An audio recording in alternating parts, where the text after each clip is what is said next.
துளசியை பார்க்காம வந்துட்டோமே. நான் வந்திருக்கேன்னு தெரிஞ்சா ஓடி வந்து பார்த்திருப்பா. சரி, ஒரு ஃபோன் பண்ணியாவது அவகிட்ட பேசுவோம்.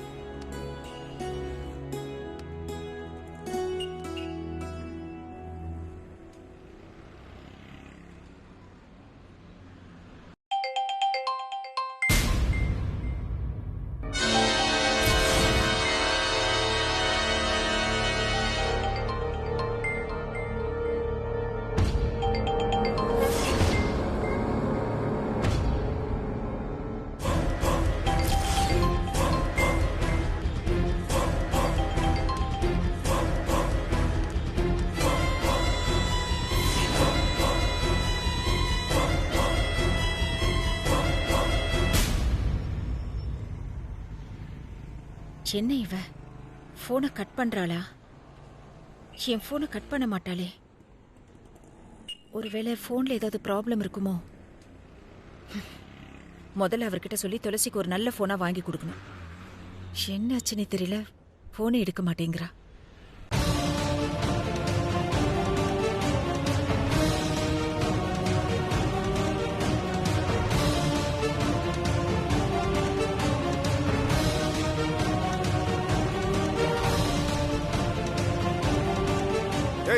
இவளை கட்டுறதுக்கு கை எடுத்துடா.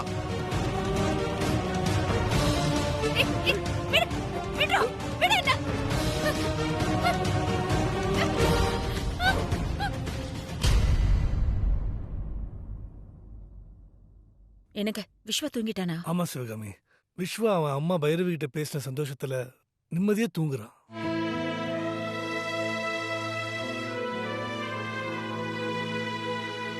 என்ன சிவகாமி, உனக்கு முன்னாடியே அவனோட அம்மா பைரவின்னு சொல்றேன்னு பாக்குறியா? சாரிம்மா. பரவாயில்லங்க, அவனோட பெத்த அம்மாவா நான் இருந்தா கூட அவனுக்கு அம்மா பைரவி அண்ணி தானே. அப்படி இருக்கணுங்கிறது தான் விதி. அதை யாராலையும் மாத்த முடியாதுங்க. அது விதின்னு சொல்றதை விட உன்னோட தியாகம்னு சொல்லணும். இப்ப கூட ஒன்னும் கெட்டு போயிடல. உன் அண்ணன் ராஜன் எல்லா உண்மையும் சொல்றேன்னு தானே ரெடியா இருக்காரு. நீதான் பைரவி உயிரை விட்டுருவாருன்னு பயந்துட்டு இருக்க.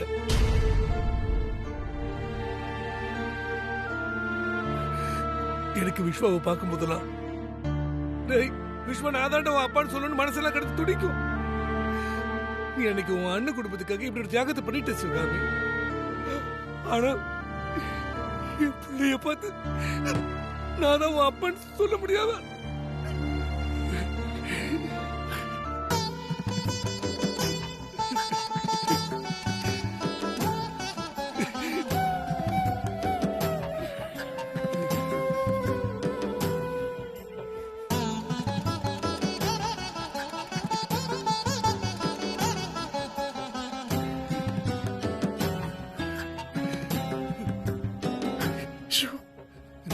என்னங்க நீங்க இப்படி கண்கலங்காதீங்க. என்னால அதை பார்க்க முடியலங்க. எனக்காக நம்ம மகனை நீங்க விட்டு கொடுத்தீங்களே. உங்களுக்கு முன்னாடி, உங்களோட பெருந்தன்மையான மனசுக்கு முன்னாடி என்னோட தியாகம் எல்லாம் ஒரு பெரிய விஷயமே இல்லைங்க.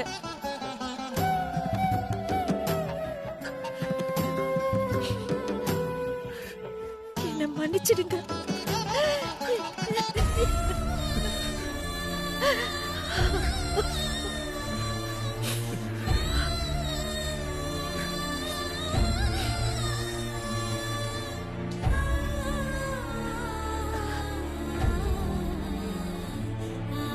சாரி சிவகாமி, நான் இதை பத்தி இப்ப பேசி இருக்க கூடாது. நடந்து முடிஞ்சதை பத்தி இனிமேல் எதுவுமே பேச வேண்டாம். இனிமே நடக்க போற நல்ல விஷயத்தை பத்தி யோசிப்போம்.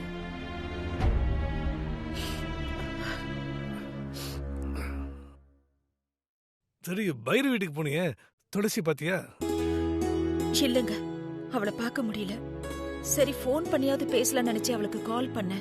ரிங் போச்சு, அப்புறம் அதுவும் கட் ஆயிடுச்சு. ஒருவேளை துளசி தூங்கிருப்பா போல. சரி சிவகாமி, நைட் டியூட்டிக்கு வர நேரம் ஆயிடுச்சு. உனக்கு ஏதாவது வேணும்னா எனக்கு ஃபோன் பண்ணு. நான் வரட்டுமா?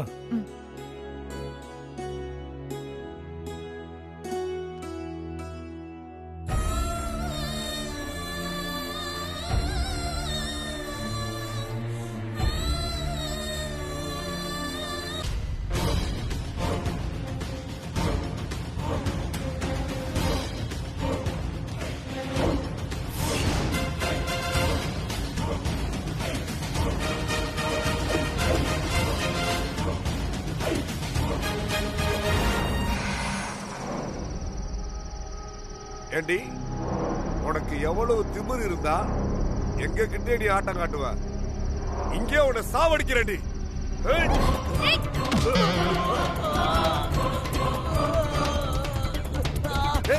மச்சான் சாரிடா சாரிடா. தெரியாம சாரிடா மச்சான். சாரிடா தெரியாம படிச்சா மச்சான். சாரிடா நீ ஏன்டா குறுக்க வந்த? நான் வந்து அவன் இழுத்தேஸ்டாடா.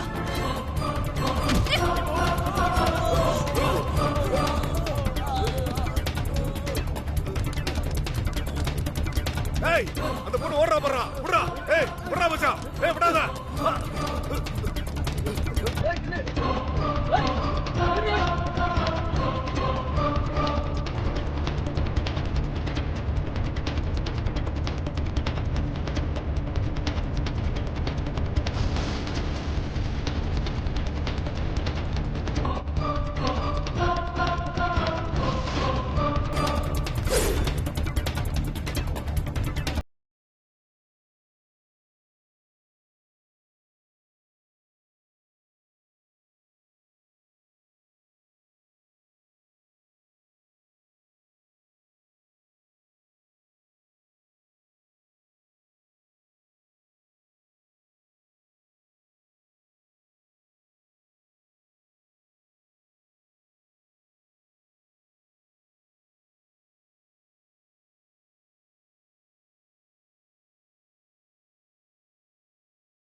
அவளை விடாதடா.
ஏய் எங்ககிட்டயே உன் ஆட்டத்தை காட்டியா?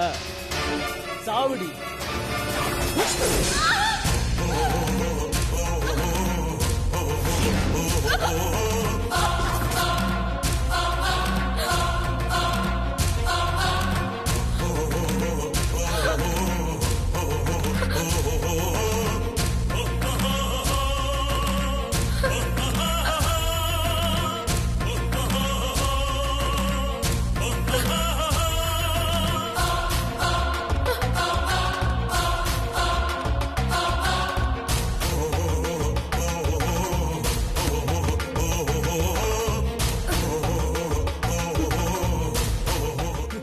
சக்சஸ்ரா.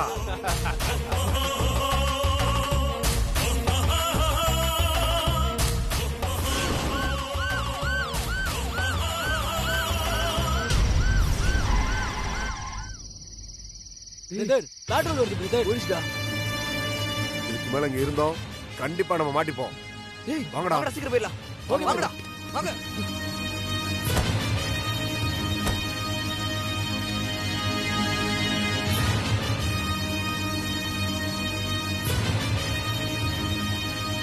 ராபரி பண்ண வந்திருப்பானுங்க. நம்ம வண்டி பார்த்ததும் ஓடி போறானுங்க.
அக்கா, இந்நேரம் அந்த துளசி செத்து போயிருப்பாள்ல. ஏய், மெதுவா பேசுறி. உள்ள அஞ்சல இருக்கா. நானே பசங்களோட போனுக்காக தான் வெயிட் பண்ணிட்டு இருக்கேன். அக்கா, நம்ம ஒண்ணும் மாட்டிக்க மாட்டோம்ல. ஆமா லக்ஷ்மி, உன் அக்காவை நம்பு. அப்படியே ஏதாவது பிரச்சனை வந்தாலும் நான் தான் காரணம்னு சொல்லி நான் ஜெயிலுக்கு போயிடுறேன். உனக்கு இதனால எந்த பிரச்சனையும் வராது.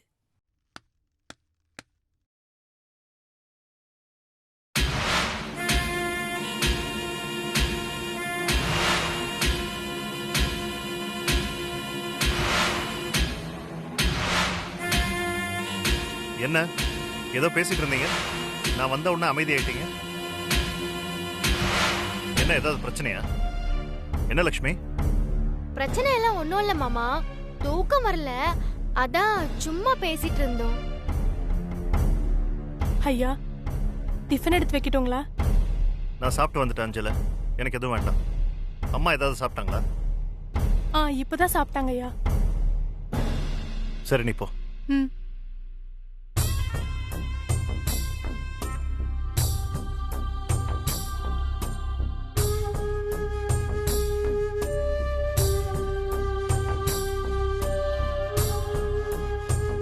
ஏய், மாமா எங்கேயோ போறாரு, எங்க போறாருன்னு கேளு. சரி.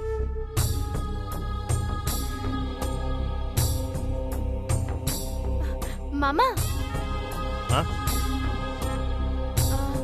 மாமா, எங்க மாமா போறீங்க? என்ன லக்ஷ்மி, என் வீட்லயே என்ன எங்க போறேன்னு கேக்குற? துளசியை பார்க்க தான் போறேன். துளசி விரதம் இருக்கிறதால கோவிலுக்கு போயிட்டு வந்து அசந்து தூங்குறா. நீங்க இப்பதான் டியூட்டி முடிஞ்சு வரீங்க. பைரவி அத்தை வேற சுத்த பத்தமா இருக்கணும்னு சொல்லிருக்காங்க. அதான். ஆமா ஆமா, பைரவி சொல்லிட்டானா அப்படிதானே இருக்கணும்.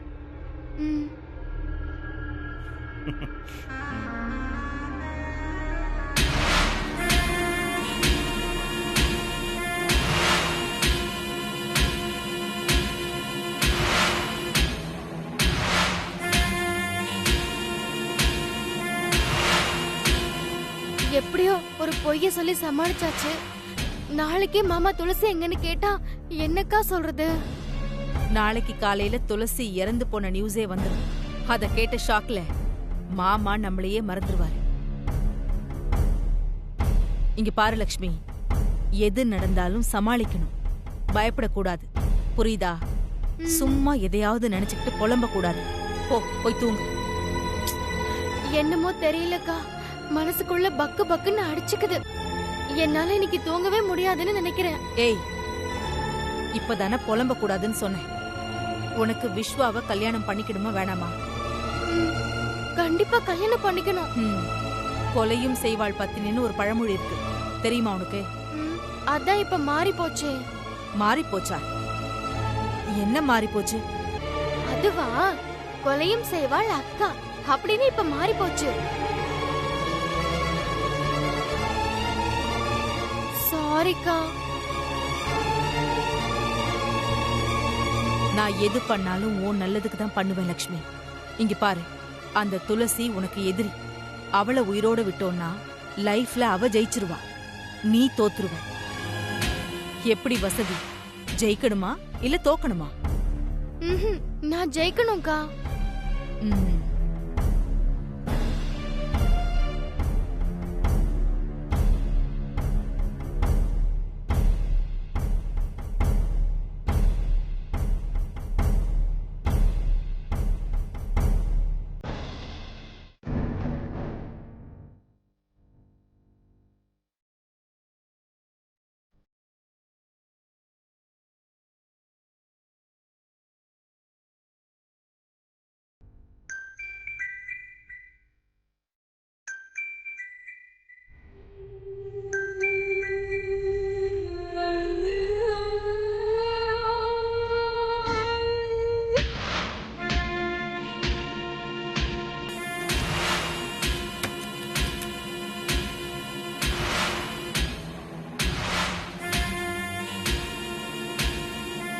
சொல்லு தாமு, என்னாச்சு? அவளை முடிச்சிட்டீங்களா? ஆளை முடிச்சாச்சுக்கா.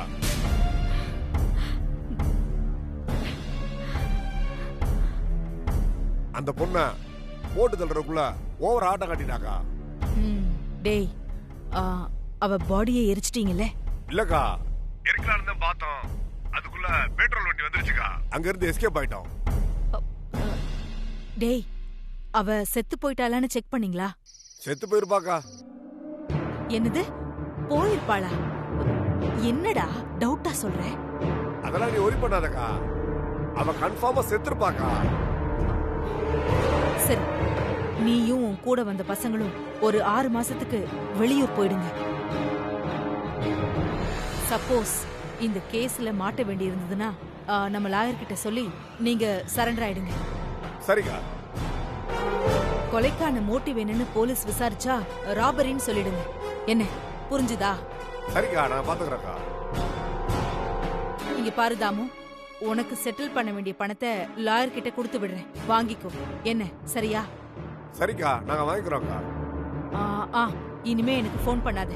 அப்படியே பண்ணாலும் புது சிம் வாங்கி அதுல இருந்து ஃபோன் பண்ணு, ஓகேவா? ஓகேக்கா.